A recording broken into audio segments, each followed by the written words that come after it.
any in recent memory. Tonight in Las Vegas, such a meeting between Julio Cesar Chavez and Meldrick Taylor.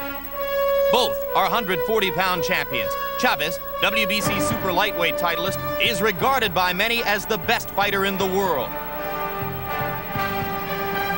Taylor reigns as the IBF's junior welterweight champ and is seen as one of boxing's most exciting competitors. Neither man has ever suffered a ring defeat. Chavez, who has won at least 66 consecutive professional fights, has the longest win streak of any active fighter. Add Taylor's 24 victories and 1 draw, and these two warriors are undefeated in 91 bouts. And under pressure, both have risen to the occasion. Taylor's career best performance was in his first title fight against then-champion Buddy McGirt. Chavez has been tested 16 times in championship fights. 16 times he has willed himself to victory. But they differ in style. One is active, averaging 85 punches per round. Meldrick Taylor suffocates opponents with rapid-fire flurry attacks. The other is accurate. Chavez lands at least half his punches, utilizing a sculptor's approach, chiseling away until each rock finally crumbles. These are the requisite elements of an unforgettable prize fight. Tonight, we bring you the unification of the 140-pound weight division between WBC titleist Julio Cesar Chavez and the IBF champion Meldrick Taylor.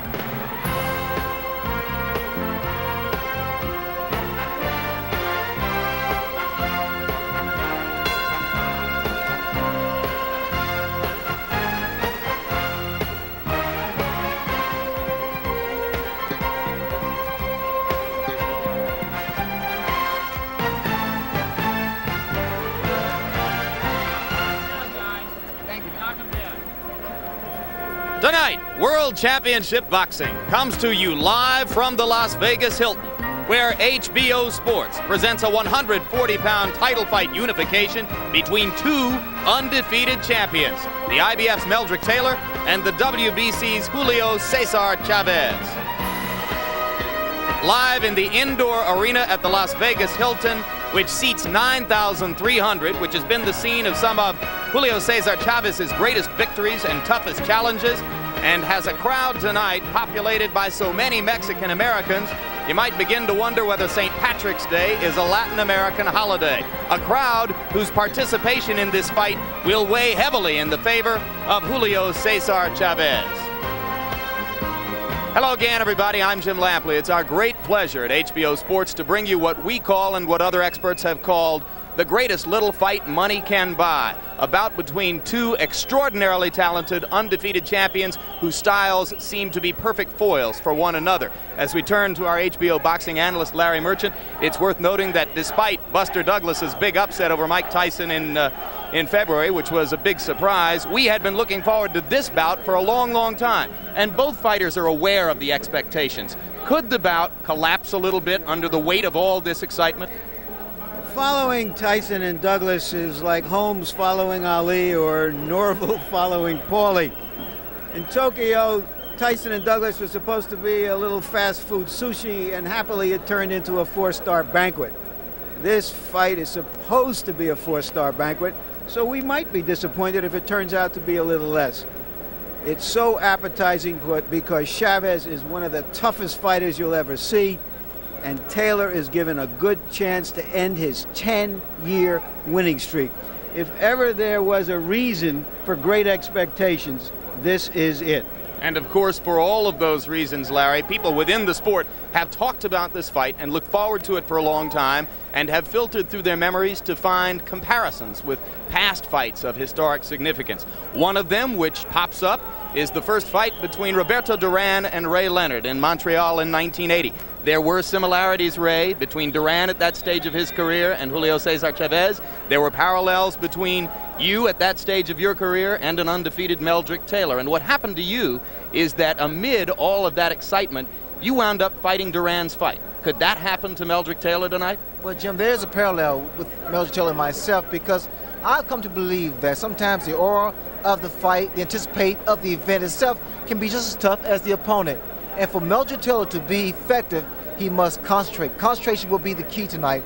he must not allow himself to get tough and try to exchange punch for punch with Chavez. You spent a good deal of time with Meldrick yesterday afternoon. What's your expectation of his frame of mind coming into the ring? Jimmy appears to be very, very relaxed, very, very confident, but I tell you what, action speaks louder than words. We're going to see it very shortly. Of course, another bout to which this one has been compared is another that took place within the past decade. The first matchup between Alexis Arguello and Aaron Pryor. Here now, a closer look at the two undefeated champions and this great matchup.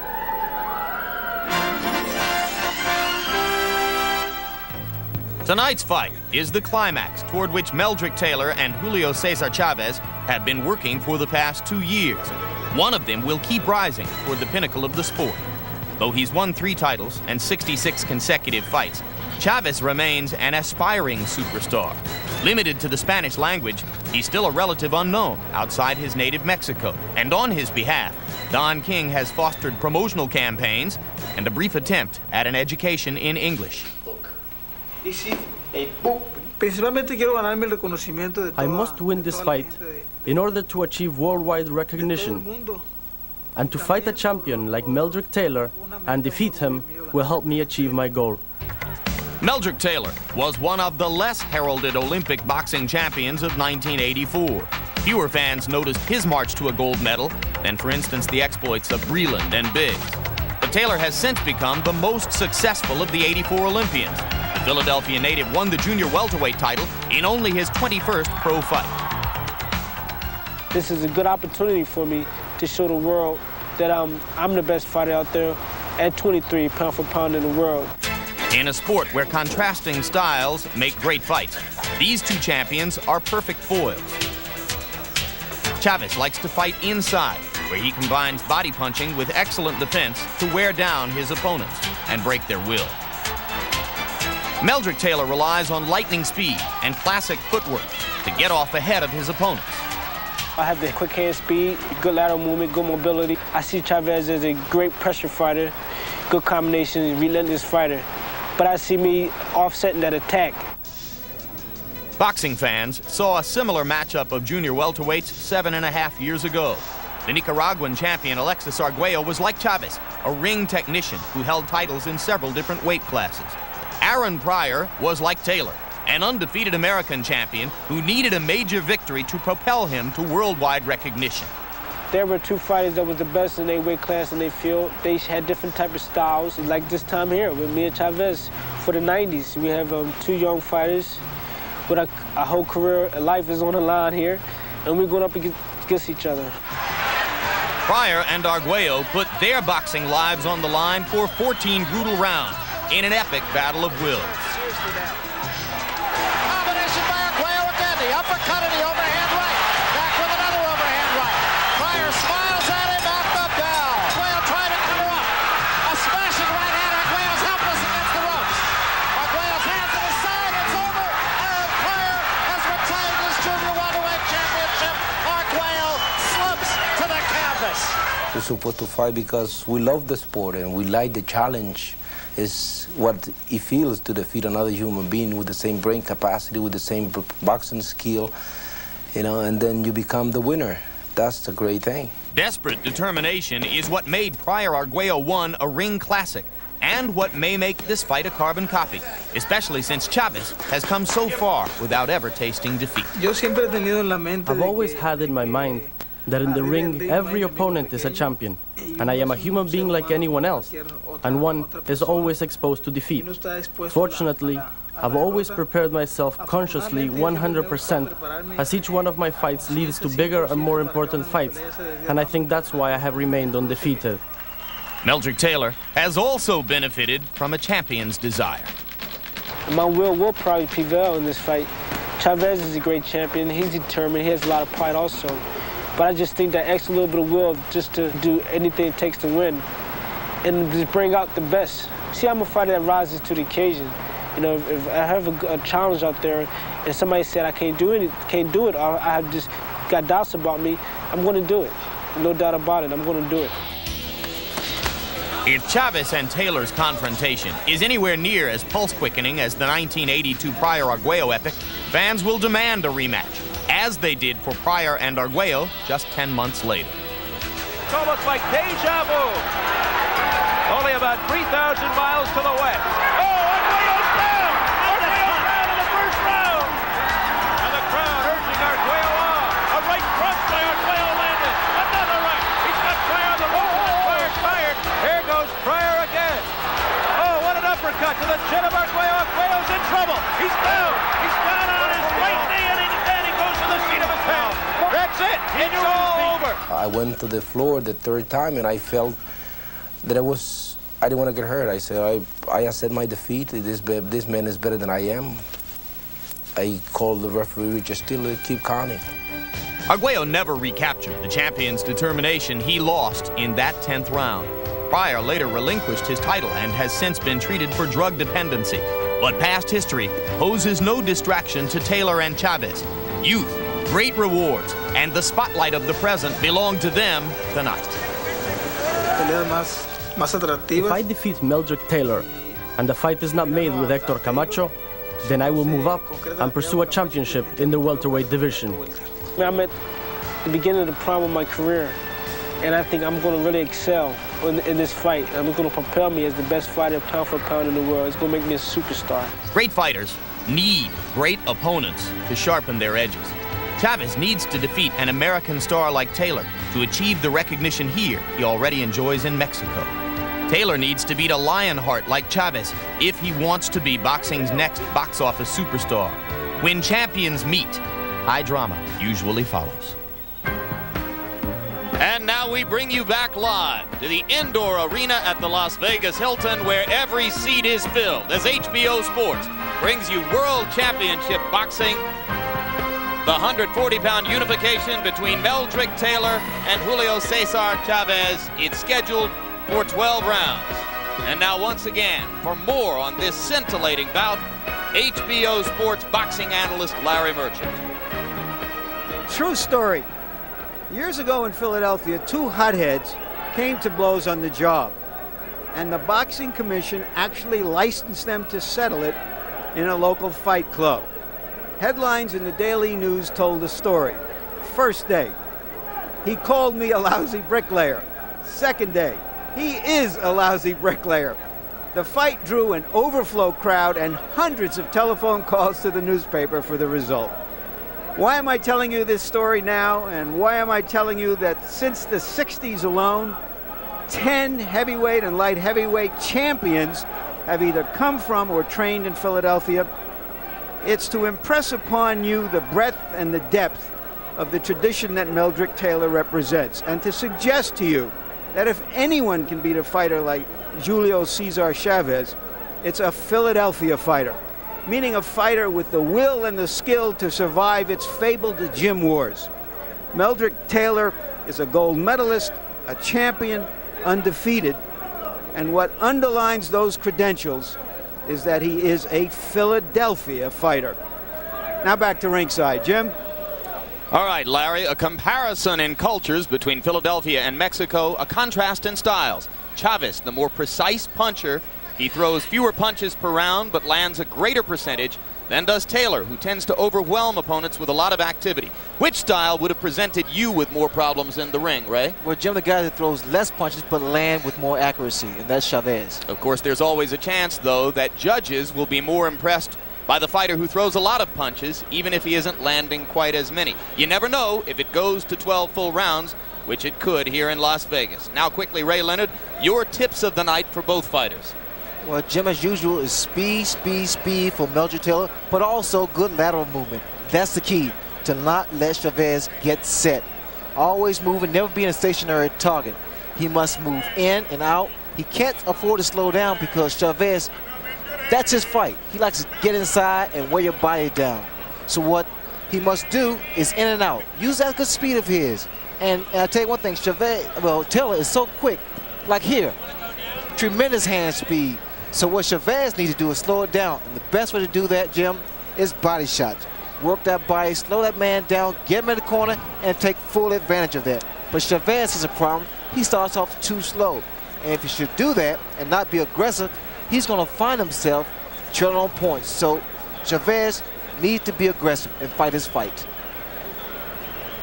So that's a look at how those contrasting styles could play out in the ring. And right now, we await the entrance of the fighter with the 4th longest unbeaten streak at the start of his career of any fighter in professional boxing history. Julio Cesar Chávez records 66 wins and no losses according to our accounting. Most boxing authorities give him credit for 68-0, but we've been unable to substantiate the validity of 2 victories that are on Chávez's record from early in his career in Mexico. 9,300 people in the arena, and unofficially, Hilton officials suspected yesterday that as many as 75% of those tickets may have been sold to Mexican Americans who can be expected to root for Chávez. I can assure you that there will be a little bit more noise tonight than there was from 30,000 fans in Tokyo for Tyson and Douglas. In fact, there was more noise at the weigh-in today than there was at that fight. And there you see perhaps the most impressive record of Chávez today, 16-0 in championship fights, far, far in excess of any other reigning champion. Mike Tyson was just beginning to get within range of that record when his unbeaten streak in championship fights was stopped in Tokyo. And there is another of the impressive Chávez statistics, 4th best streak without a loss in the history of the sport, and the other 3 who rank ahead of him were all fighters from back around the turn of the century. So in the past 50 years, no professional boxer has begun a career and sustained unbeaten success for as long as has Julio Cesar Chávez.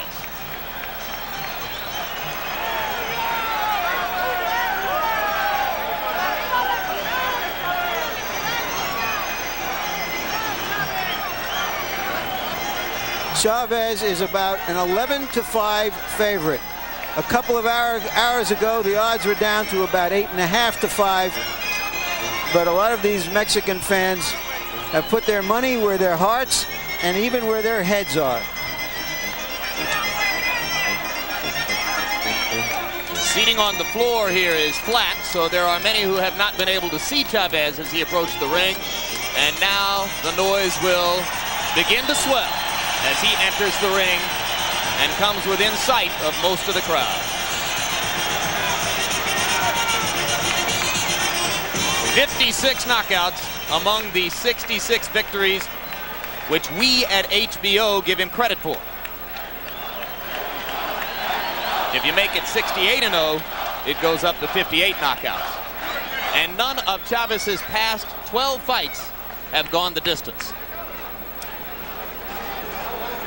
Which is sort of amazing, Jim, because he's not a knockout puncher. And he's been moving up in weight class during those 12 fights.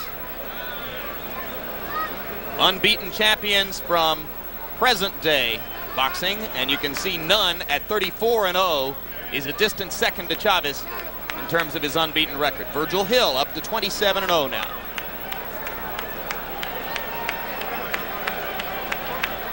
But it takes enormous consistency to win every time for as long as Chávez has been able to do it against quality opponents in 3 different weight classes. And now the familiar Lou Duva and his lieutenants will lead their charge. Meldrick Taylor out of his dressing room. There is Lou filling the middle of the screen and screaming, "Where is the music?" Right next to Taylor, that's Pernell Whitaker, world lightweight champion. Put the music on! Already things aren't going the way Lou wants them.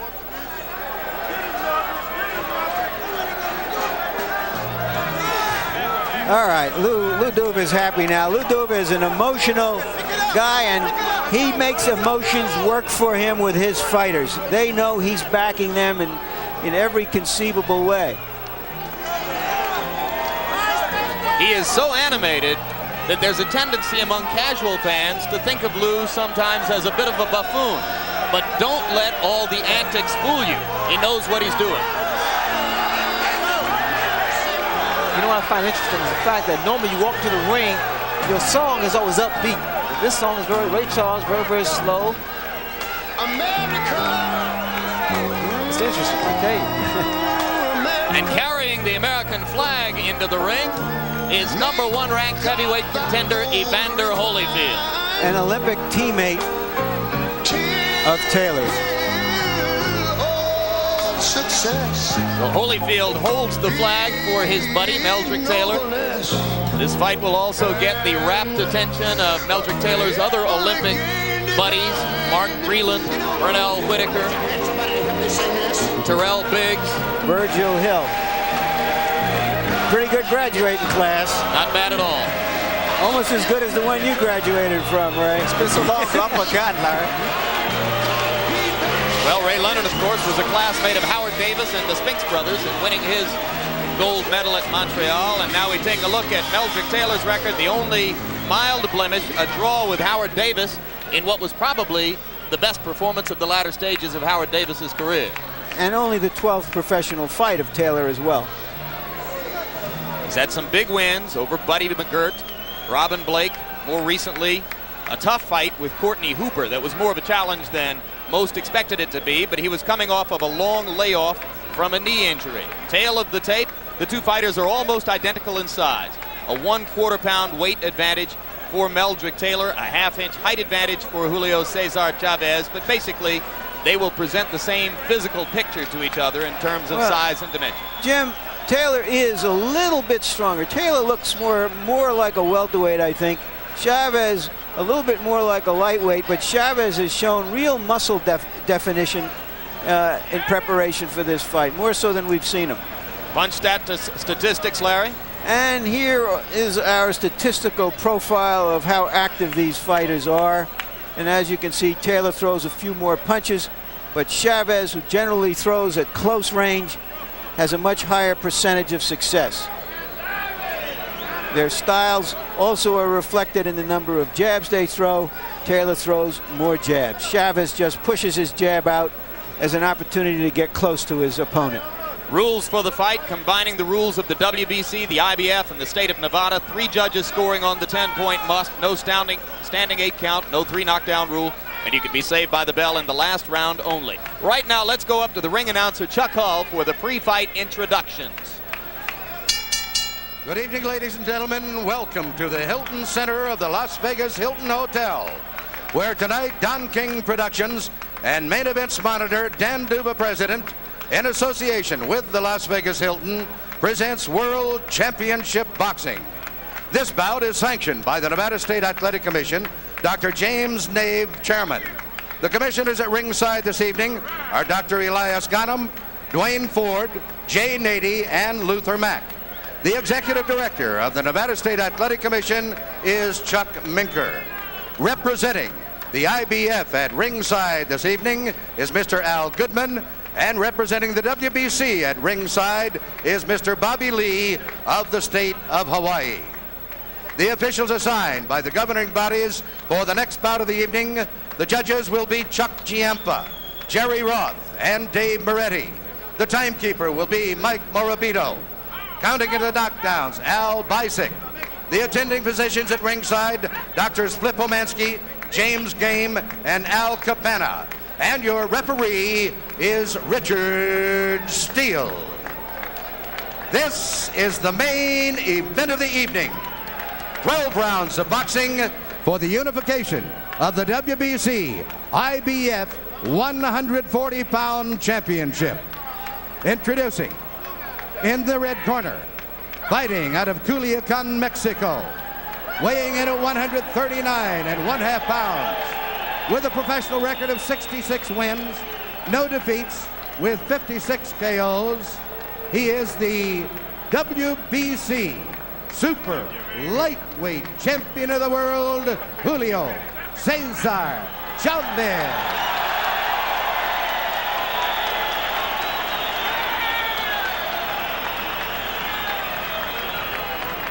And in the blue corner, fighting out of Philadelphia, Pennsylvania, he weighed in at 139 3/4 pounds. His professional record consists of 24 wins, no defeats, 1 draw, with 14 KOs.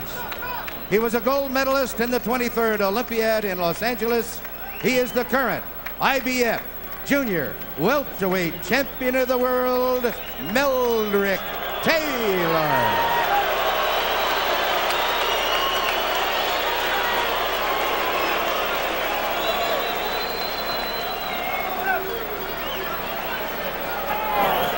Okay, you guys, I spoke to both fighters in the dressing room.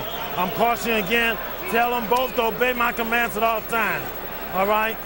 Watch the low blow, the rubber punches. Okay? Shake hands. Good luck. The two things to watch right off the bat are, will Chavez come out faster than he normally does? Will Taylor be able to avoid serious exchanges? Let's go. I'm so excited I could watch these guys fight for 3 straight days. Through all of his training, Meldrick Taylor trained with a circle drawn in the middle of the ring. Lou Duva urged him to stay inside there and not go near the ropes. When he goes near the ropes, even if he may look good doing it, he is doing exactly what his corner won't want him to do. Well, they had what they call the zone, fight in the center of the ring, not allowing Chavez to corner him. So you should see a lot of movement from Taylor. Customarily, Chavez does not throw a lot of punches in round 1, but he has promised, as Larry Merchant pointed out, to start faster this time.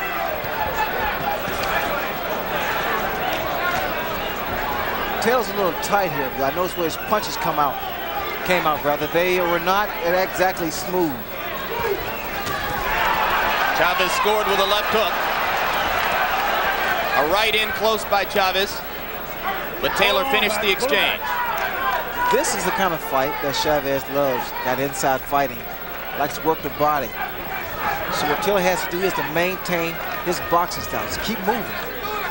Chavez's eyes are focused on the midriff of Meldrick Taylor. He is thinking body from the outset. Taylor with a left after he missed with a right to the body.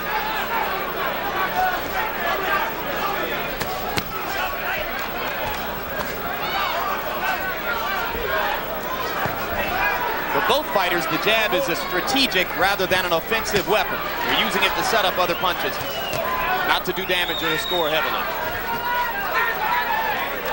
Good countering jab by Taylor as they finish that exchange.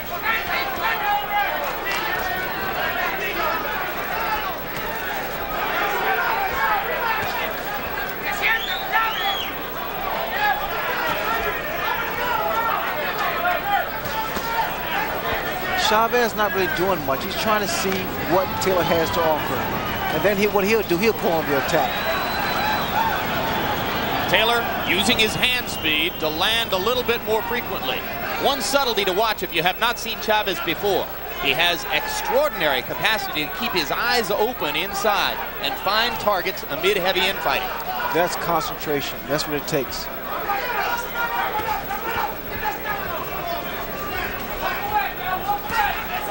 Right hand lead by Chavez. Taylor flurries in return. You see the in and out movement from Taylor. Gets inside, throws combinations, and steps back out. That's what he needs to do. Yep, just what you prescribed before the bout. So far, Chavez does not seem to have been markedly more busy than in past rounds 1. Probably something that is just constitutionally difficult for him to do.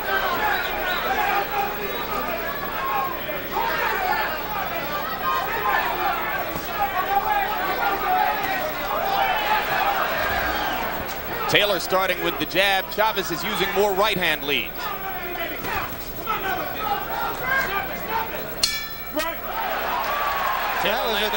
That was a terrific round for Taylor.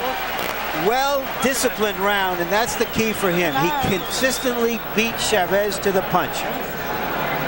Let's hear Ruben Castillo tell us what's going on in Chavez's corner.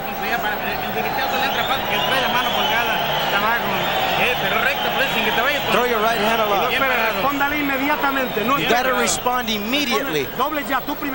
2 jabs, you go first.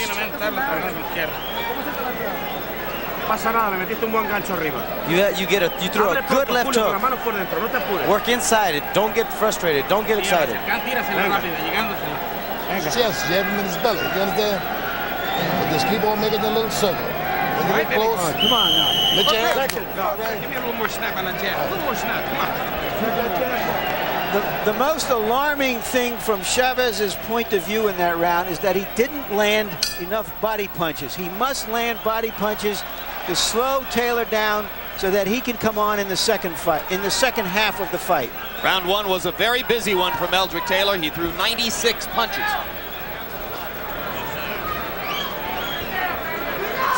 They also instructed Taylor to snap that jab, bring it back, because you see the right hand of Chavez. He's trying to counter that jab. And it's difficult to do that if you throw two jabs.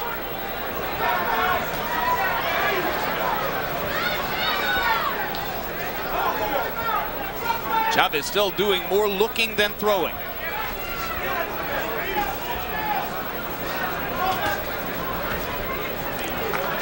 That's the kind of, Jim, that's the kind of fight that's going to be good for Taylor. To frustrate Chavez. Make him look for him. Be cute. We've seen Chavez get off to this kind of start against much less talented fighters than Meldrick Taylor, though. He started slowly against Sammy Fuentes here in November.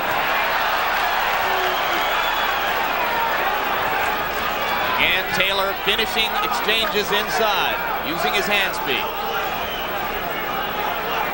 Some unorthodox targets. Trainer George Benton has urged Taylor to go for Chavez's shoulders and to hit him on the hip to distract him and throw off his rhythm. There he goes, hitting Chavez to the hip. The expectation of Taylor's camp is that he can get away with low blows to the side of Chavez's body. They trade a right and a left, and Taylor did more damage with his left hook. Taylor is bleeding in the mouth. Yep, it's dripping out from between his mouth guard. Good right hand inside by Chavez.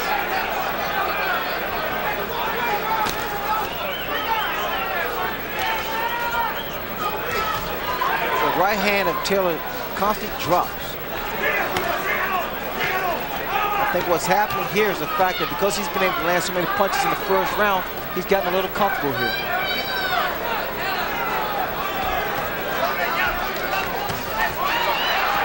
So far, Taylor has remembered to counter everything Chavez throws. How distracting could the little blood trickle out of the mouth be, right? Well, it bothers you because it has a tendency, to just taste bad. Plus, it hurts you, hampers your breathing.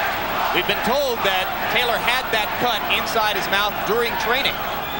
So it could be that an old cut has been reopened here. You see the right hand of Taylor, he's dropping it.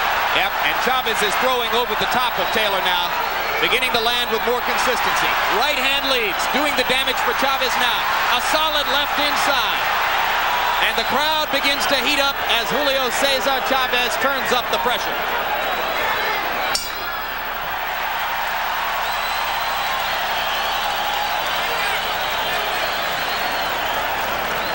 These are going to be hard rounds to judge. Taylor controlled that fight until the last 10 seconds. How do you score it? You're too fast now. You understand what I'm saying to you? Now you ain't having no problem, are you? Now look, hey man, don't let him carry you so fast. You understand? The guy's carrying you too fast. He's backing you up too much. Hey man, you got to get down, got to dig in a little bit. You understand what I'm saying to you? You listening to me? Huh? Now get under some of them punches, right? And start to jab him at his chest. Put that up back. All right, I got it. Okay. Okay. No. Keep that jab. Here's an exchange from early in the round. They're at close quarters. Chavez with a right, Taylor right back with a left. Well, for the first 5 minutes and 50 seconds, we watched a poised and confident Meldrick Taylor controlling the bout with his speed. But then in the last 10 seconds of round two, Julio Cesar Chavez began to penetrate his defenses. What you see here is actually... That was a slip, not a knockdown. Chavez is trying to... He's dictating the tempo of the fight. He's making Taylor fight his fight at his tempo. Taylor lands a vicious right hand. Chavez seems unmoved by it. One of Chavez's extraordinary capacities is his ability to take a punch. And he has already taken some solid blows here. Ray, in that combination, he did what you were talking about before. He threw 3 or 4 punches and then he got out of there. But he didn't linger. That's true, Larry. That's the key to the fight for Taylor, is get in and get back out. And not sit there and exchange punch for punch. Because what happens also is it wears you down when you're inside like this. Chavez loves to get in close, body his opponent off, and fire the left hook. He did it successfully just about 10 seconds ago. Taylor still throwing far more punches. He threw more than twice as many punches as Chavez in round 2. But typically, Chavez landed more than half of the blows he attempted. Keep him up.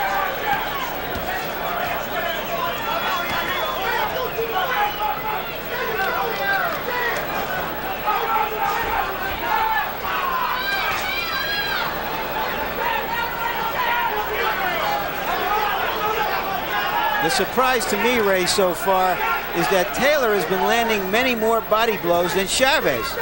And that has been Chavez's most effective punch. And I tell you, that's Chavez's forte, the body shots. In fact, he's abandoned that, and he's trying to out-jab Meldrick.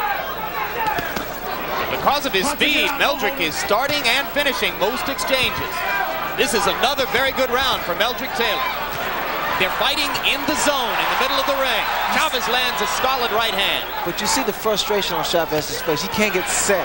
Now, whether or not Meldrick can keep up this tempo is yet to be seen. Meldrick trading uppercut for uppercut and landing more effectively than Chavez.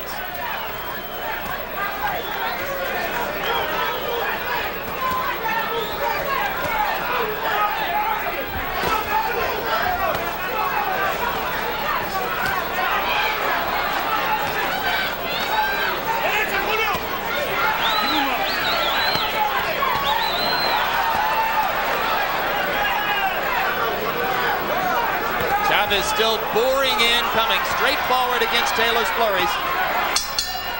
A solid right hand at the bell for Julio Cesar Chavez, but it was another round in which Meldrick Taylor swarmed him with violent activity. Keep it going like that, you understand? Harold Letterman, our unofficial official, how do you see the fight? Larry, 3-0, 30-27 favorite Meldrick Taylor based on clean punching. And for the life of me, I can't understand why Julio Cesar Chavez doesn't take a step to the right, because Meldrick Taylor goes to the left all the time and Chavez doesn't cut the ring off. And I have the same score, although the second round could have gone either way. Stand there with him. Go punch for punch with him. Let's go.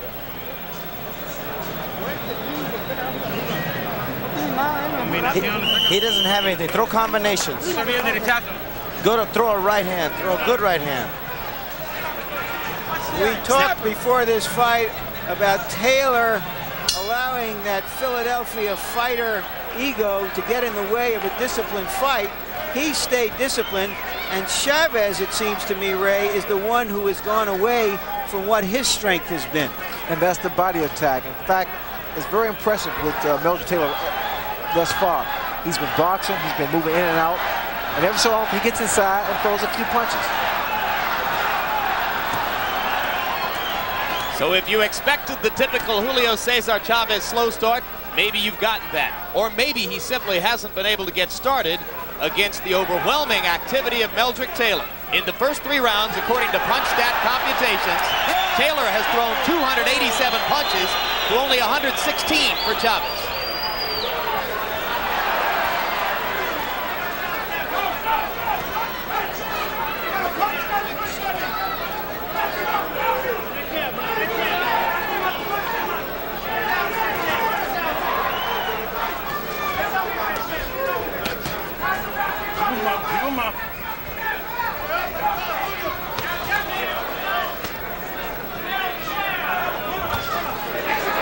Good right hand lead by Taylor.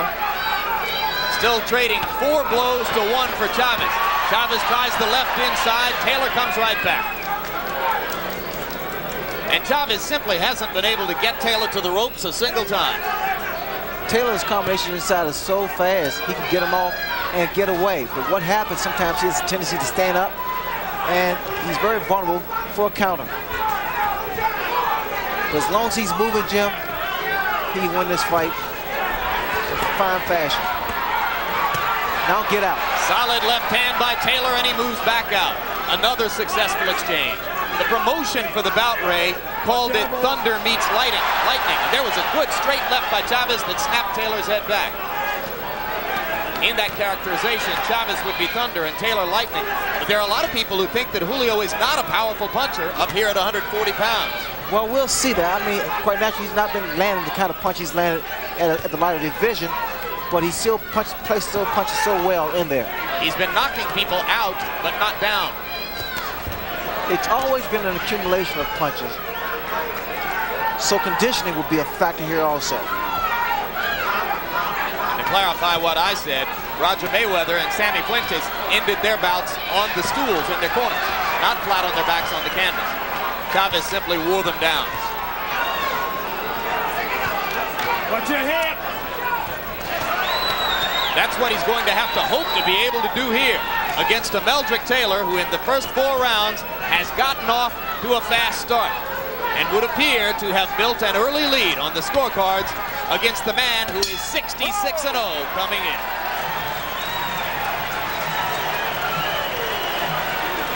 Now you're boxing beauty. How you feel, baby? Huh? You can come on with the ice. Come on. What's that ice? I'll take this.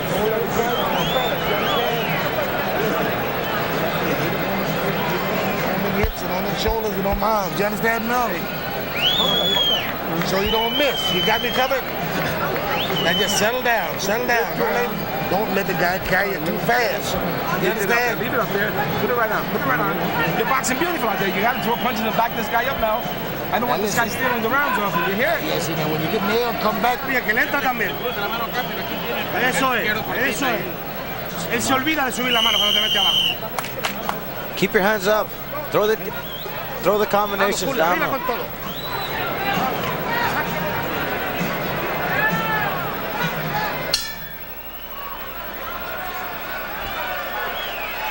Well, Ray Leonard, would you say a near-perfect performance so far from Meldrick Taylor? It's a very good performance by Meldrick Taylor. He's been doing what he needs to do. Boxing, just boxing, using speed. Chavez now bullying Taylor into the ropes. And maybe you see some frustration there. Chavez is getting hit a lot. The madder Chavez gets, the easier fight is going to be for Meldrick Taylor. And Taylor has gotten away with a lot of low blows. He's landed a bunch of them, and Richard Steele hasn't said a thing.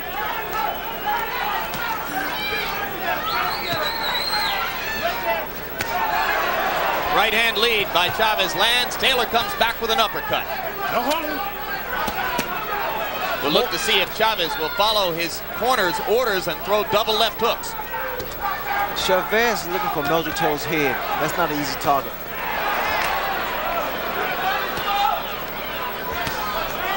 Don't hold him, shit. Chavez fighting like a bull now, trying to just body Taylor off to make punching room. Taylor throwing punch after punch, though, to keep Chavez occupied.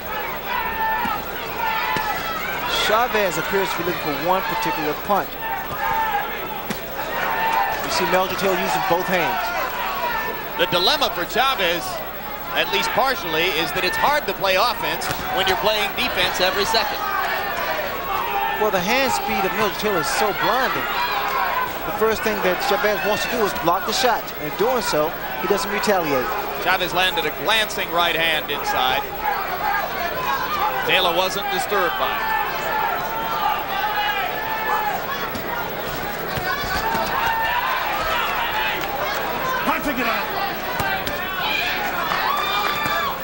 Again, Jim, this kind of fight, this inside fight, it wears a fighter down. And again, Taylor, I must stress, Taylor would do better going in and going out. I mean, although he's landing some pretty combinations, he would do better by getting his punches in and then backing away. Is he getting overconfident? Well, he's finding he's able to land so many punches. He's gotten very, very comfortable in there. But he's doing a tremendous job, too. Is it possible, Ray, that he's getting a little tired to stay outside and that he's trying to get rest in there? It's better for him to be on the outside, Larry, to get that breather. And within the last 30 seconds, Chavez has landed 3 solid left hooks inside. Taylor comes back with a bristling uppercut. And another flurry for Meldrick Taylor. This is the way Meldrick Taylor can steal the round. Throw those combinations before the bell ends.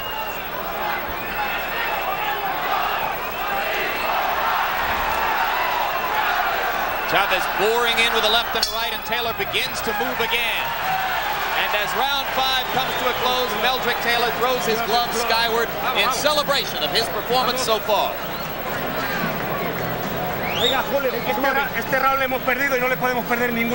We've lost this round. We cannot afford to lose any more rounds.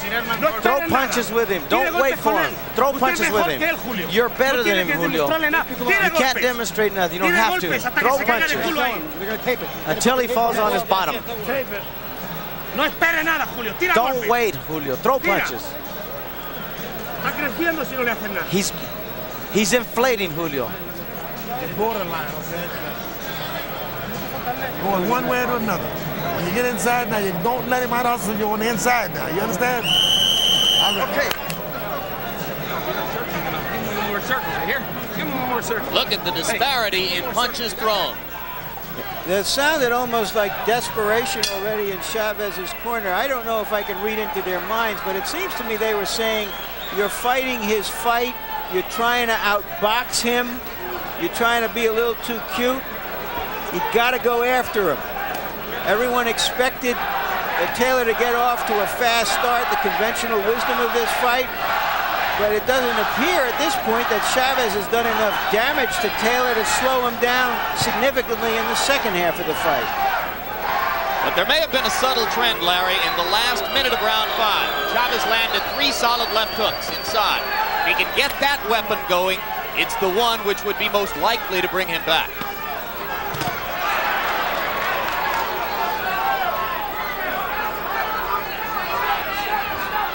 Taylor still exchanging to the body effectively. They trade punches inside, and Meldrick seemed to wobble for just a second. But now he comes back throwing. There's a slight swelling under the left eye of Meldrick Taylor. And every once in a while, we see a little trickle of blood out of Taylor's mouth. That doesn't seem to have bothered him.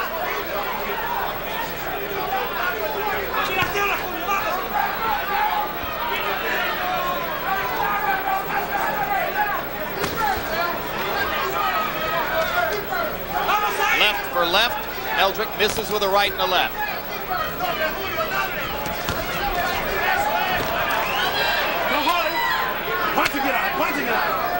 Chavez is not getting the kind of leverage he's used to getting against fighters when he can back them up against the ropes. He's never faced anyone with the speed of Meldrick Taylor, and the speed has definitely bothered the rhythm of Chavez.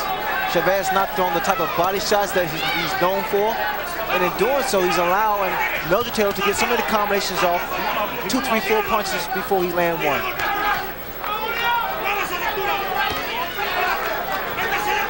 Taylor moving better now than in round 5, throwing the jab from greater distance.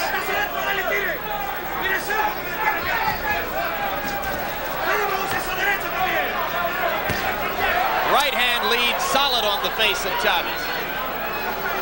Julio Cesar dropped his hands for a second.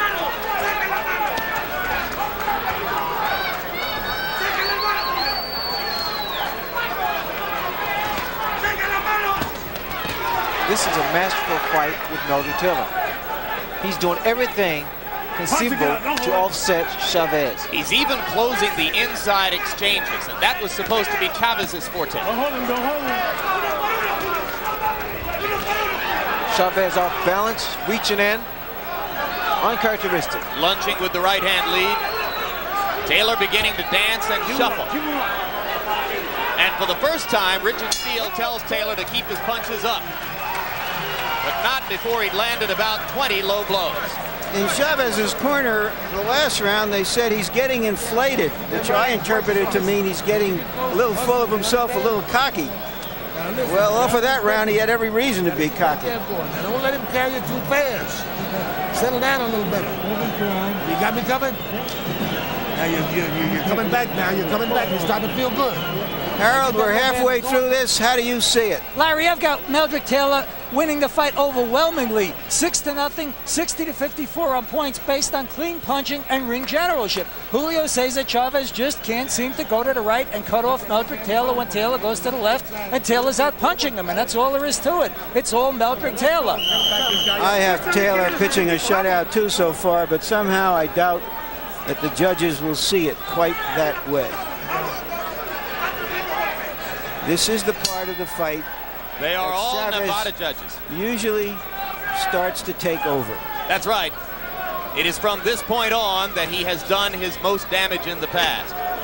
But tonight, Chavez, who normally lands upward of 50% of his punches, is down in the 30s.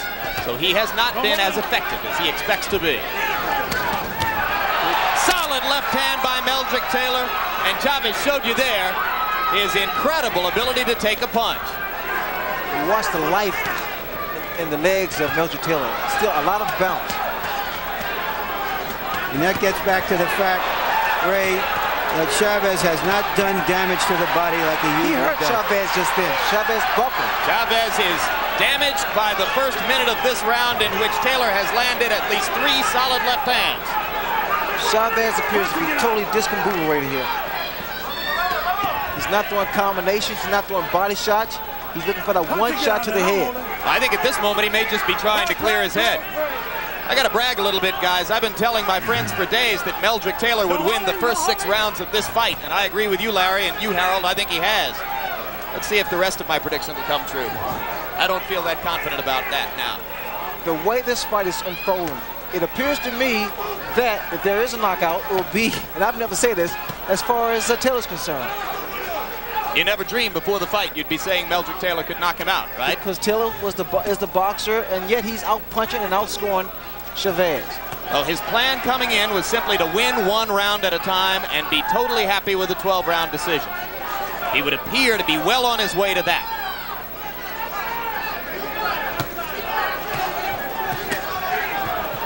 Just to clarify, the rest of my prediction was that Chavez would turn it around in the second half of the fight and score a TKO in about the 11th. Like I say, I don't know if I have much confidence in that right now. Taylor still blistering Chavez inside. Meldrick Taylor's getting his entire body behind his punches. He's not really known to be a big puncher, but here he's getting a lot of leverage behind the left hook of his.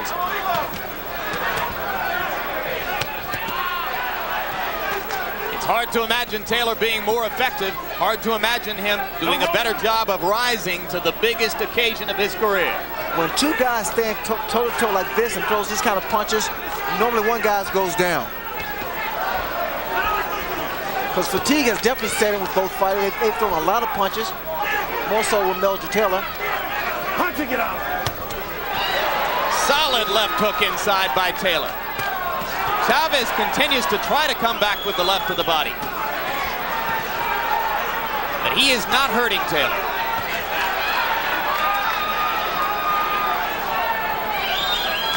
This would appear to be the deepest, darkest situation of Julio Cesar Chavez's long career. You saw them touch gloves after that round. There's great respect between them.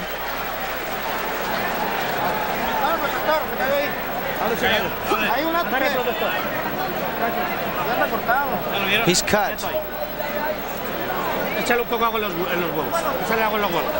They want to put water in his trunks. Julio, tenemos que jugárnosla porque ese tipo no te está haciendo nada, pero está sacando las manos. You've got to go out. He's not doing anything. Throw 3 punches. Echale un poco de agua en el huevo. All right, let's watch some of Taylor's action here. Every good Philadelphia fighter I've ever seen has thrown great left hooks. And Taylor is no exception. He can really throw the left hook. And the right ain't bad either. And according to PunchStat computations, Chavez's connect percentage was way down to 32%. He only threw 72 punches in the round compared to 103 for Taylor, who connected on nearly half of them. Meldrick isn't just winning the fight. At this moment, he is dominating it. Let's go. Let's go.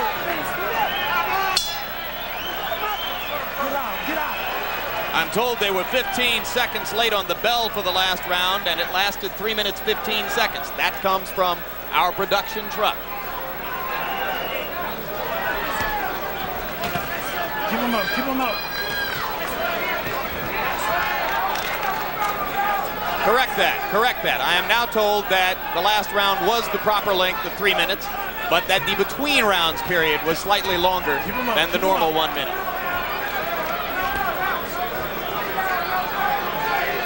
So let's not say there have been any major irregularities or cast aspersions on the great professionals here in Las Vegas who control boxing and who sit next to me. Good overhand right by Meldrick Taylor. Taylor has controlled this entire fight, so what he needs to do is maintain that concentration and keep fighting this fight here. It's a perfect formula. There is swelling around both of Meldrick Taylor's eyes, and a cold compress was applied to what may be a small incipient cut under his left eye between rounds.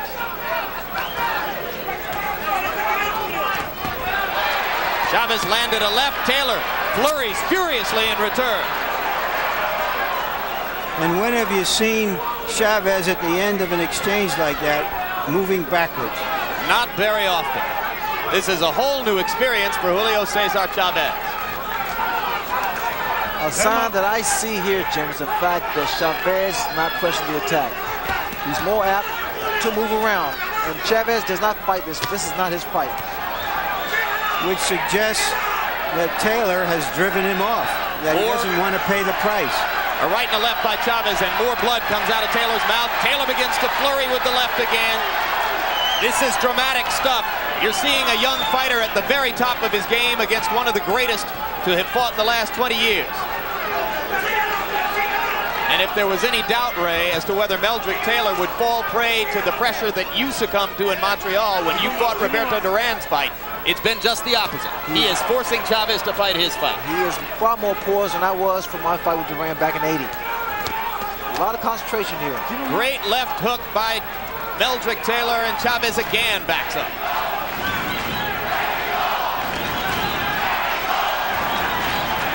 Crowd chanting Mexico, Mexico, trying to lift Chavez up.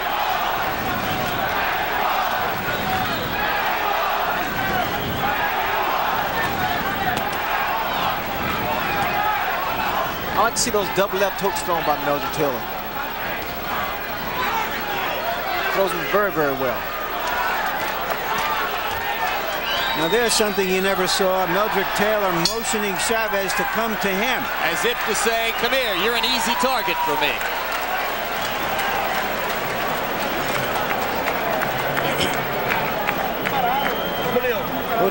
Julio, está usted muy parado, échele corazón.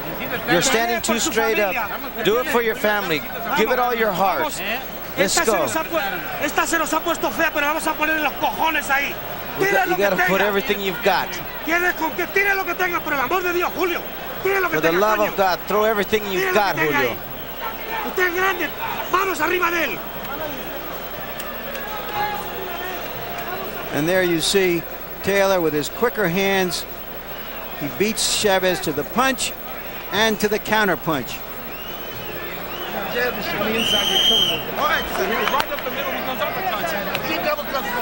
They've gone to the whip very early in Chavez's corner.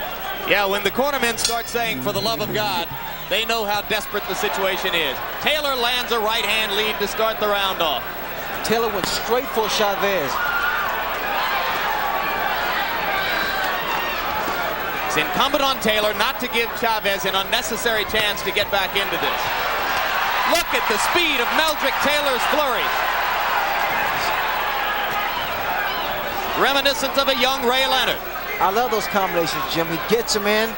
It's so beautiful. He puts them together very well. And one thing those combinations do, it takes the crowd out of the fight for Chavez, because from a distance you can't see if any or all of those punches have landed. They come so many, and very few of them are stopped or blocked by Chavez. Chavez still looking for that one big punch. He's just not getting a chance. He's standing in the middle of the ring where Taylor wants to fight. He hasn't been able to get him to the ropes, and he's being outpunched 2 or 3 to 1. And still outpunched to the body as well. If you've just joined us, you're in the middle of the 9th round of a classic performance by a young fighter on the threshold of greatness. Meldrick Taylor, coming into this bout an underdog against the unbeaten Julio Cesar Chavez, has completely dominated Chavez with hand speed and vicious infighting. Taylor may well have won every round. You know what I see now, Jim, is the fact that Taylor's coming out on top, fighting inside. and few expected that. He's done it with commitment, hand speed, superior strategy.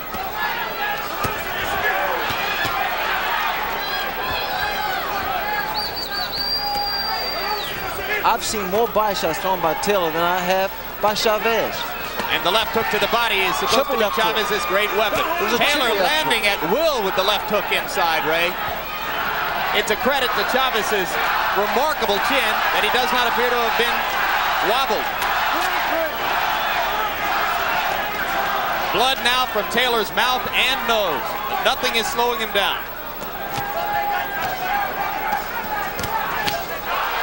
Chávez with a right hand that woke up the crowd for a second.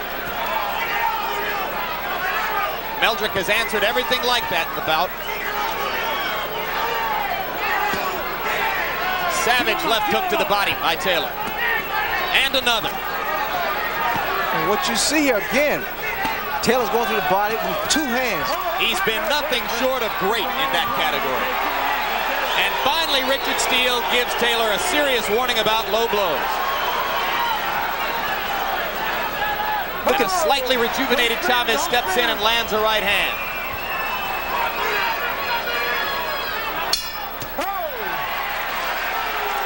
Gentlemen, if Chávez was a champion and Taylor was a challenger, I would say right now that Chávez has to win his title back. Ahora sí, este es el hombre que yo quiero. Ya se bajó todito, Julio. Este es el peleador que yo quiero, Julio. Aprovechar ahorita, Julio. Go for the opportunity. He is slowing down. Clean his face, put in Vaseline. For your family, Julio. Yo sé que es muy duro, pero tú eres más macho que él. Harold, we're 3/4 of the way through this fight. Envelope, please. Larry, I've got it 90-81, 9 rounds to nothing in favor of Meldrick Taylor. In rounds 5, 7, and 9, Meldrick stood on the inside and just outfought Chávez at his own game. And in the 8th round, he backed him up. I mean, I think it's all Meldrick Taylor. I think Julio has lost a lot of the snap to his punches. Let's go, Senor, let's go, let's go. It's a test of will as well as skill. I don't think either man's will has cracked yet. In every round so far, Taylor has thrown more punches, landed more, effectively dictated the strategy of the fight. I see here when Taylor's telling me that he will block the left hook to the body with his arms. He's doing a good job of that. He's carried out George Benton's game plan to perfection. Whoa, beautiful combination. Trading punches inside, and Chávez again seems to wobble slightly as Taylor lands at will. Brilliant stuff from Meldrick Taylor. Chávez on the verge of going down. Now he smiles as he slips a punch. Incredible fight by Meldrick Taylor. This man is in shape because the tempo of the fight and the combination he's been throwing. And Chávez, the great body puncher, is reduced to headhunting. Taylor has to watch out. I'm seeing him being hit by these left hooks. He needs to watch out for those shots.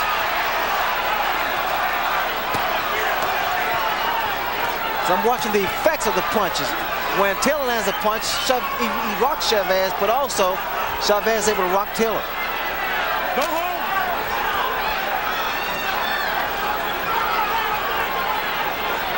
Taylor beginning to look more the worse for wear than the action of the bout would have led you to believe, though. Blood again from the mouth and the nostrils. Both eyes beginning to close. Chávez is coming on. Watch the legs of Taylor. They don't seem to be too steady here. Now this is normally, Jim, when Chávez goes to that combination to the body and back to the head. Taylor again rocking back with 2 left hooks against the attack to the body. What a heart Taylor's shown tonight. Answering everything Chávez can throw with heavier stuff of his own.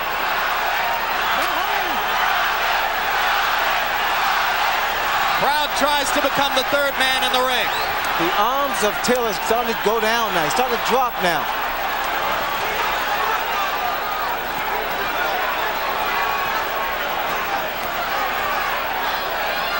Both men are displaying so much heart here.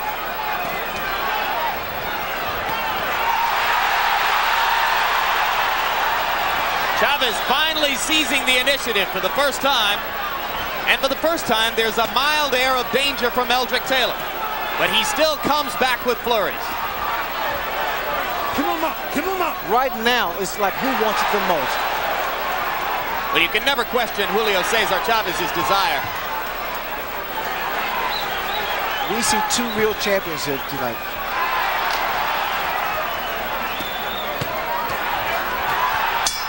The combinations by both men.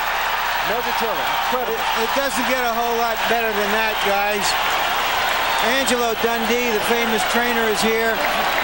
He said to me earlier today that Chavez is the toughest fighter he has ever seen, bar none. And you can see just how tough he is if after those first 9 rounds, he can come back at Taylor like this. Don't back off this guy too much because you get hit, you understand? Huh?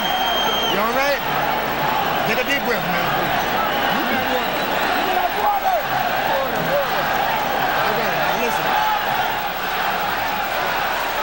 This is that exchange earlier in the round when Taylor landed 2 hard punches.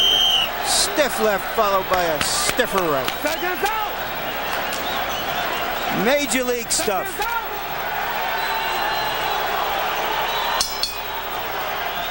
Again in round 10, Taylor threw more punches, landed more punches. But Chavez shows a commitment which is rare and exclusive to great champions. What's going to be interesting in these next 2 rounds is to see how Taylor handles this, because this is the toughest fight he's ever been in. Whether there's fatigue, whether he can stand up to this great champion who is just not going to give up. It's impossible to conceive that Chavez is in any way disillusioned about the necessity of a knockout. He's got to knock Taylor out to win this fight. Don't hold him. Watch your head. Keep him up.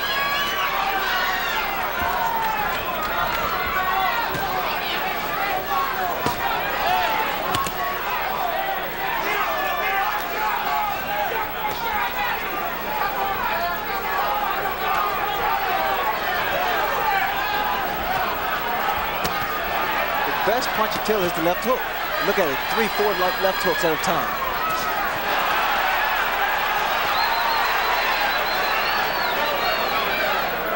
The left hook, as Larry told you, a Philadelphia staple. Remember Joe Frazier? Watch your head.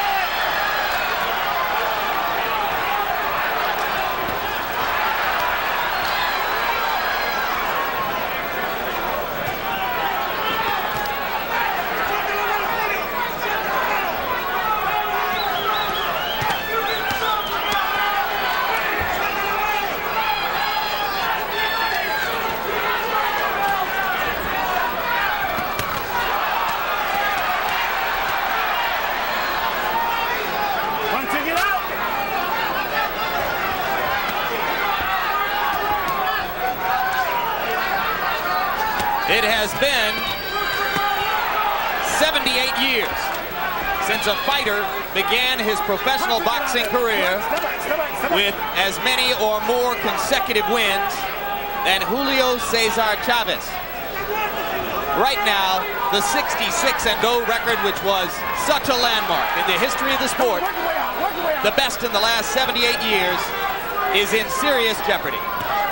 As round 11 comes toward a close, Julio Cesar Chavez must begin to contemplate the reality that he's got 3 minutes in which to produce an unlikely knockout, or he will see his streak end before thousands of his countrymen. The impressive thing, he's still saying combinations thrown by Meldrick Taylor. Here in the 11th round, incredible.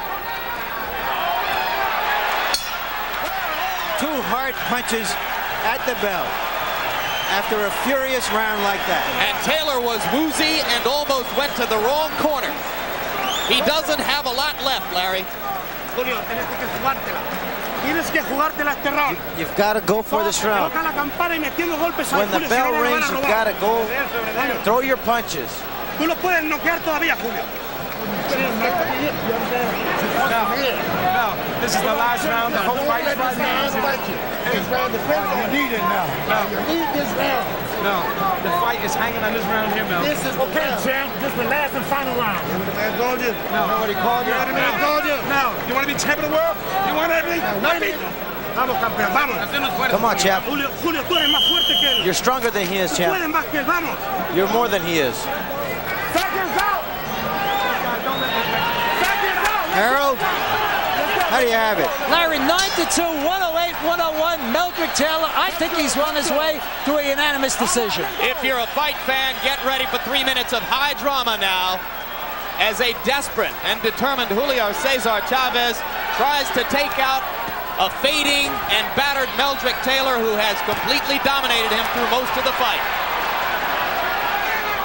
Both of Taylor's eyes are closing. The blood continues to flow from his nose and his mouth, but if he stands up, he wins. And he's a warrior. Look at him. He's trying to stay there and trying to apparently push Chavez out. Play it safe and box.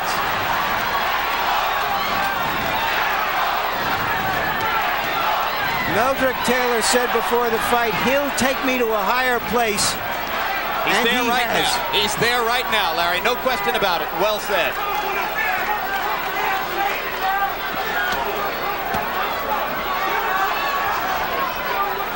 Get out. That is a tired Meldrick Taylor slipping to the canvas. 2 minutes to go. Maybe 2 minutes left in Julio Cesar Chavez's historic unbeaten streak. You would expect the aggression to be with Chavez. It's more so with Taylor. He's felt like he's behind on points. Well, they're both tired.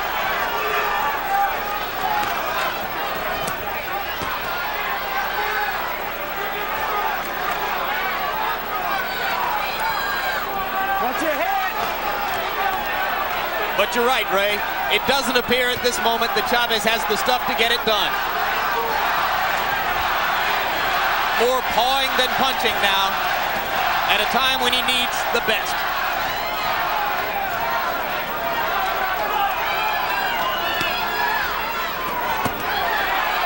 Another solid left hook from Meldrick Taylor.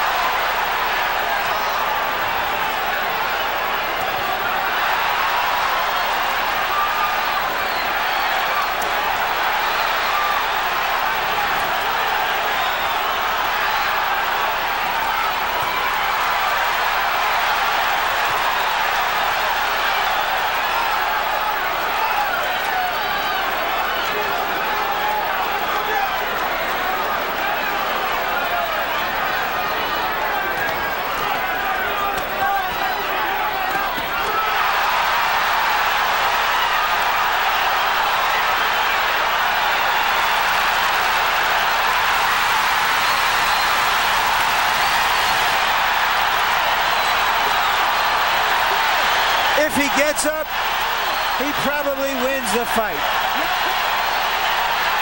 I can't believe it. Unbelievable. Richard Steele stopped the fight with fewer than 5 seconds to go. You're going to watch Lou Duva go crazy now. You're going to watch Lou Duva go absolutely berserk. This is one of the most unusual calls by a referee in the whole history of the sport.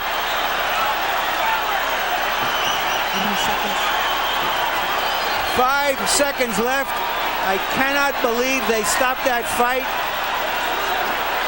From the point of view of Chavez, it is one of the most dramatic comebacks in the history of the sport. Larry, the official time will be 2:58 of the 12th round.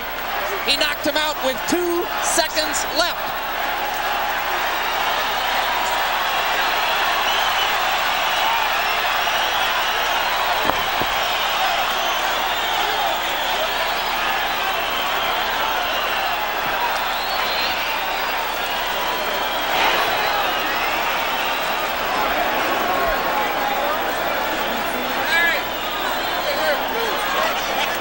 Ray Leonard, do you believe it? I can't. I really can't. Richard Steele is regarded by most as the best referee in the sport. He has really put himself on the line. Harold Letterman, your response. Jim, the last round is the only round that you can be saved by the bell. okay? But the referee obviously doesn't know how much time is left in a round. That's right. Had not Steele stopped the fight, it's very likely that Meldrick Taylor may have won a decision. But the last round is the only round in which you can be saved by the bell. Very, very interesting. So if Richard Steele didn't stop the fight, Chávez would never have thrown another punch. Had the judges had Taylor ahead on the scorecards, as we did, Taylor would have won the decision. Very interesting. There's very little question of that, Harold, unless they were watching an entirely different fight. Here's another look. It was a solid right hand thrown by Chávez, his desperation punch, if you will, because throughout the whole fight, Meldrick Taylor fought an impressive fight. The left hook set him up for the right hand. And Meldrick trying to hold himself up, get hit by a solid right hand, and goes to the canvas. Now, here's where Steele makes a critical decision. Taylor was up. My memory tells me by the count of 4, Ray. I think it was 5. He was up. You're right, it was 5, 7, 8, 9. Now he looks at him. Are you okay? And stops the fight. You notice Meldrick looking at his corner for instructions. He couldn't answer Steele when Steele asked him if he was okay. Is that what's critical, Harold? That's the point. Meldrick Taylor did not respond, and that's very, very obvious. And when you're the referee, if the guy doesn't respond, you have no choice but to stop the fight, because Meldrick Taylor could have been very, very seriously hurt. Therefore, Richard Steele made the right call without question. That is Steele's criterion here. Exactly. If you see it again, Taylor looked at him but didn't say a word and then looked away. Right. He didn't respond to Steele's question when Steele said, "Are you all right?" There's no doubt that Richard did the right thing. The man could have been seriously hurt. It's a shame that it had to happen, but I agree 100% with the referee in this case. All right, I think Larry Merchant may be ready to talk to Richard Steele. They're standing in front of a camera right now, and Larry's nodding at me, and yeah, let's go. Larry with Richard Steele. All right, I'm with Richard Steele, the referee. Richard, you described the end of the fight and why you stopped it. Well, Larry, I stopped it because, you know, Meldrick had took a lot of good shots, a lot of hard shots, and it was time for it to stop. I'm not the timekeeper. I don't care about the time. When I see a man that has enough, I'm stopping the fight. Did you ask him a question? Did you ask him what his name was, where he was? Anything to find out whether he could have gone on, which turned out to be another 2 seconds in the fight? No, I didn't ask him a question. I asked him, was he all right? And I didn't hear him say a thing, but I was looking at his condition mainly. That's what I was interested in. Given the stakes of the fight, given the tide of the fight, should you have looked back and seen where Chávez was? Should you have given this man in a fight this big a chance to survive? There's no fight worth a man's life. I don't care what it is or how many I do. When I get tired of seeing a guy getting pound, and I think he had enough, I'm going to stop him. Thank you very much, Richard. Now back to you, Jim. And right now, let's go to ring announcer Chuck Hull for the official particulars. Ladies and gentlemen, referee Richard Steele stops the bout at 2 minutes, 58 seconds of the 12th round. The winner and now holder of both the WBC and IBF 140-pound championships from Culiacan, Mexico, Julio Cesar Chávez.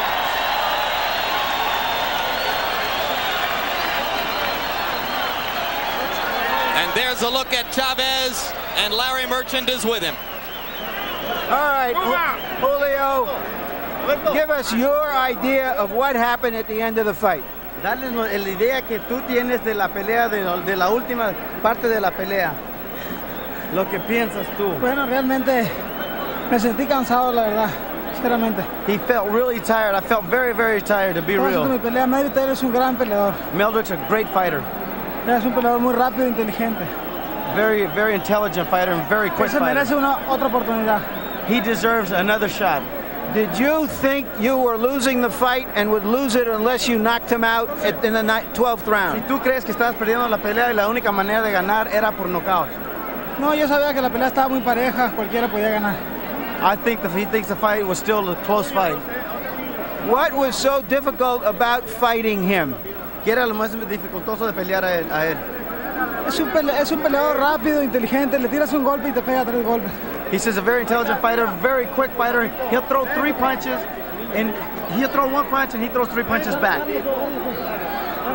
Julio, is that the toughest fight of your life? Is he the best fighter you ever fought? El mejor peleador que has peleado.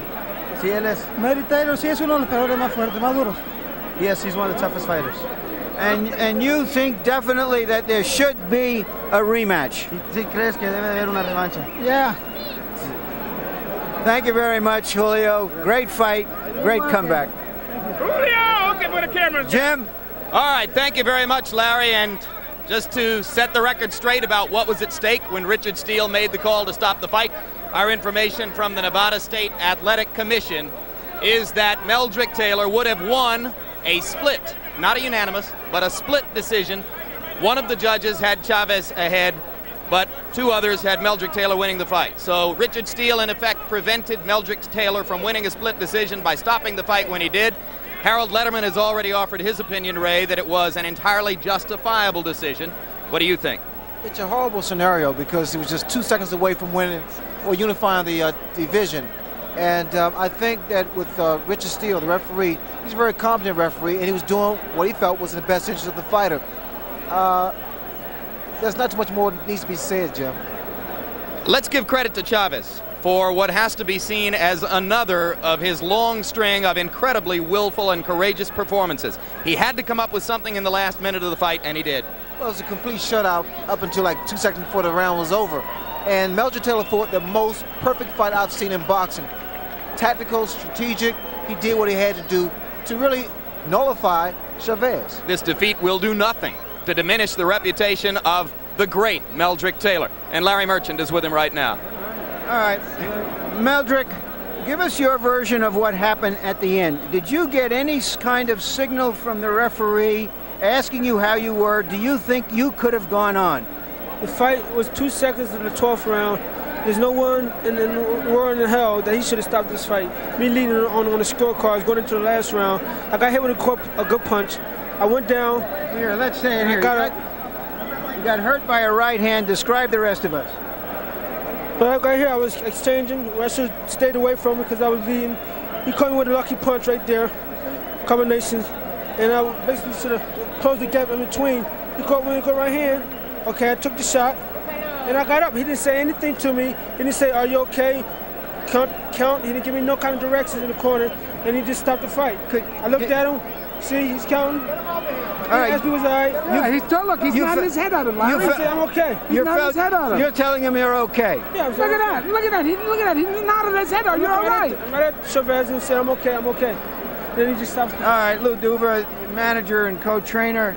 Lou, what was your view of that? Should he have stopped the fight? He says, I don't know what time it is. All I know is I've got a hurt fighter in front of me. I don't want him to get hit anymore. Bullshit. I don't believe that there. He got up. He started to pick up the count. At 6, he got up. And he kept talking to him. And you'll see him, look at the photo again, and you'll see Meldrick nodding at him. And he was okay. And forget about it. He didn't know the time. They got to give the guy a chance. It's a title fight. He wasn't getting hurt out there.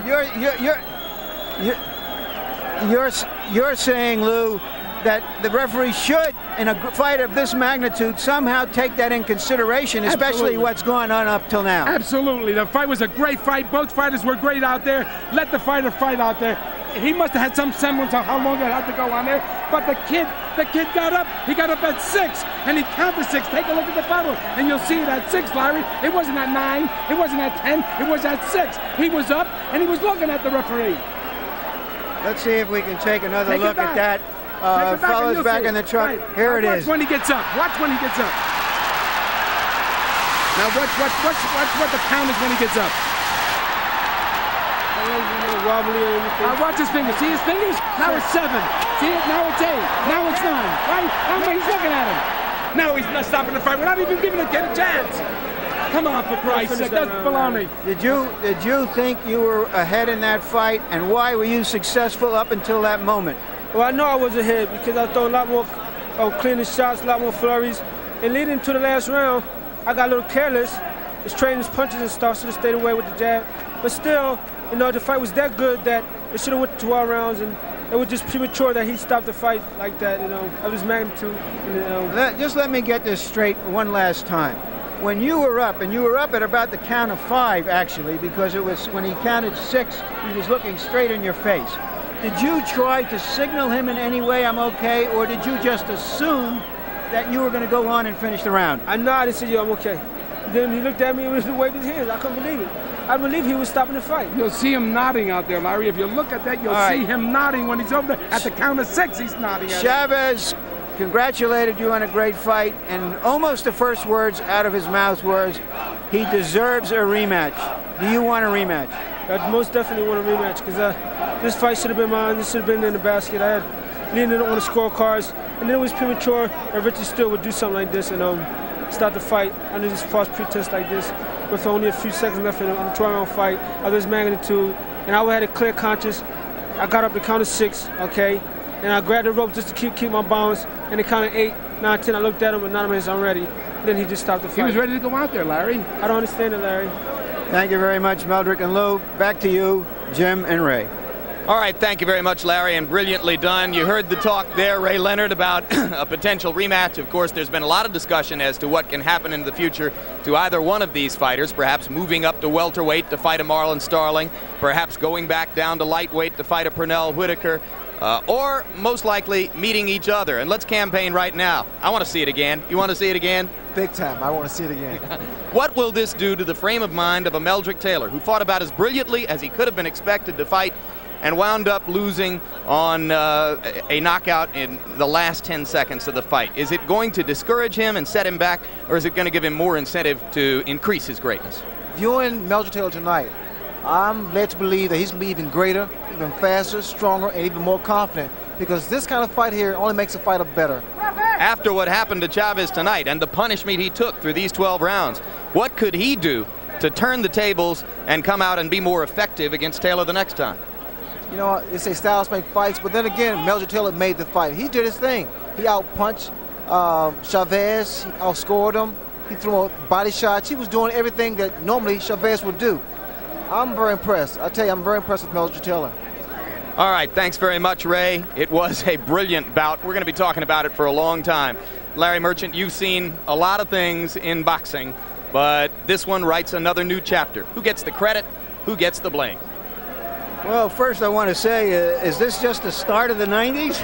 I don't know if I could stand this anymore between Tyson and Douglas and Chavez and Taylor. Earlier I tried to say in any number of ways how tough a man Julio Cesar Chavez is. I told you how Angelo Dundee said he was the toughest fighter he'd ever seen. I said, tougher than LaMotta, tougher than Marciano, tougher than Frazier. He said, the toughest I've ever seen.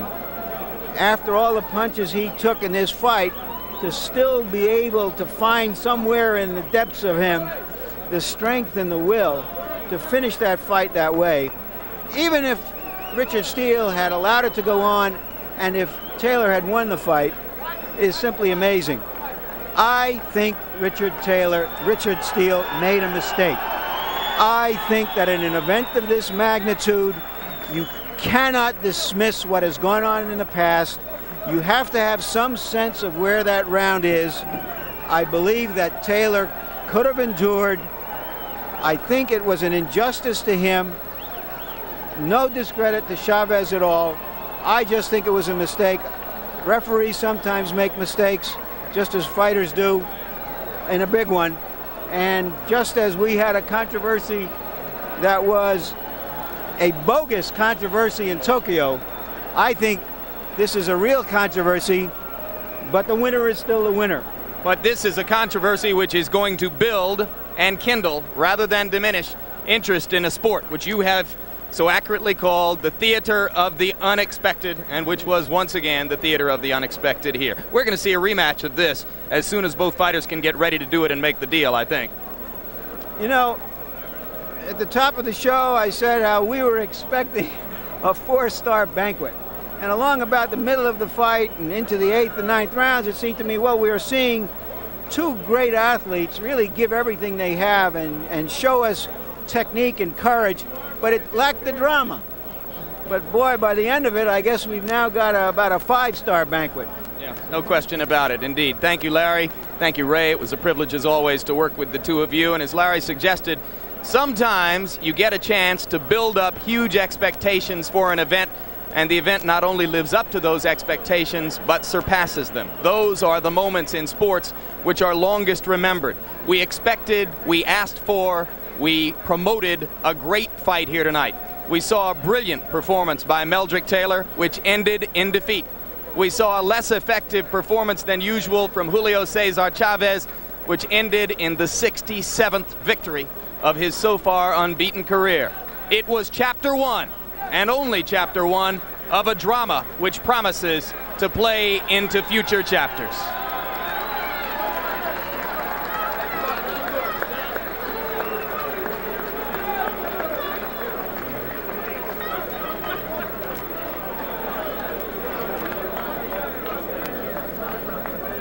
Two minutes, 58 seconds of round number 12. Meldrick Taylor's demise at the hands of Julio Cesar Chavez. To be continued. Stay tuned immediately following HBO's World Championship boxing coverage for One Night Stand, Charles Fleischer on the East Coast and Lean On Me on the West Coast. And be sure to join us April 14 when HBO Sports will present an IBF middleweight championship fight as Michael Nunn defends his title against the WBC welterweight champion Marlon Starling. So now for Larry Merchant and Sugar Ray Leonard, I'm Jim Lampley saying so long from Las Vegas. The executive producer of HBO Sports is Ross Greenberg. Tonight's fight was produced by Rick Bernstein and directed by Mark Payton. The feature producers were David Harmon and Brian McDonald. The replay producer, Michael J. Whalen. The assistants to the producer, Kendall Reed and Kirby Bradley. The production manager, Russell Gabay. And the technical supervisor was George Wenzel.